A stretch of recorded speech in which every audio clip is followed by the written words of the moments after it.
the Chargers. And I mentioned this before. The job that makes the most sense to me if I'm Jim is the Chargers. Very simple. I go to a situation where, cap situation's a disaster, but you get the best available quarterback out of all the jobs.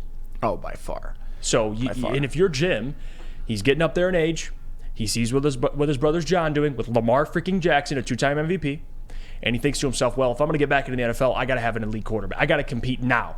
I'm not going to go to Las Vegas. I think Lucas threw that out there. No, I'm not going to Coach Aiden O'Connell. I'm not going to the Bears. Oh, actually, maybe the Bears if they were getting Caleb, but they're keeping Eberflus.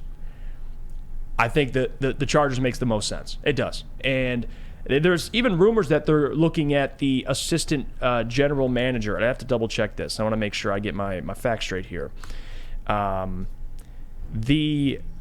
Somebody from, I think the Bills or the Giants, there's somebody they're looking to bring in for a GM job for the Chargers, and they have ties to Jim Harbaugh. I have to get the name officially. But what this tells me, and you saw it with the storyline of him bringing in an agent who specializes in NFL coaches, Jim is out of there. J.J. McCarthy is declaring for the NFL, which, it's a whole nother thing. I think he should have stayed, to be honest with you. For his sake. Even though he won an Addy, I think for his development, I think it'd be best for if he returned, but he's declaring for the NFL, and I think Jim's going to go with him. I do, and I'm going to stand on that.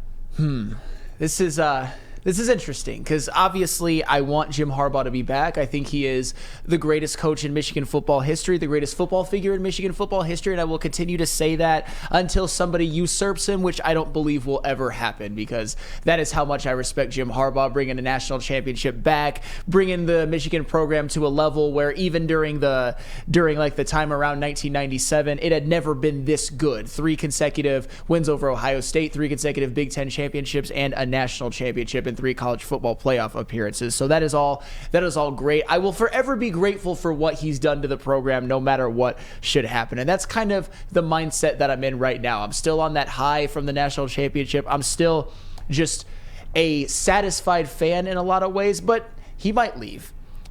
Rarely do you get a job where a quarterback as good as Justin Herbert is left without a coach. I mean, maybe Nick Sirianni will get fired and the Eagles will be looking for a vacancy, but I don't think the Kansas City Chiefs job is going to be open anytime soon unless Andy Reid retires, or like even the Cincinnati Bengals or the Buffalo Bills. I know there's been some talk about Sean McDermott getting fired, but if they make a deep playoff run, especially if they win next week against the Chiefs at home, I think he is going to stay right where he's at. So it would be an interesting opportunity. Matt Broder in the chat, I lost it, but I kind of remember the gist of what he's saying. Broder says Jim stays at Michigan or he goes to the Washington Commanders, which I believe football-wise doesn't make a lot of sense, but we all know the Harbaughs are close. His parents basically live, just across the street from him or whatever. He'd be right next to his brother John. I think all the Harbaughs could just be in that Maryland area and just be all in harmony, but I don't know. I'll tell you one thing, though. And this is why I can make a case for Washington. Even though I know when you think of Washington, you're like, organizationally, not the best. New ownership. Yeah. Ton of cap space.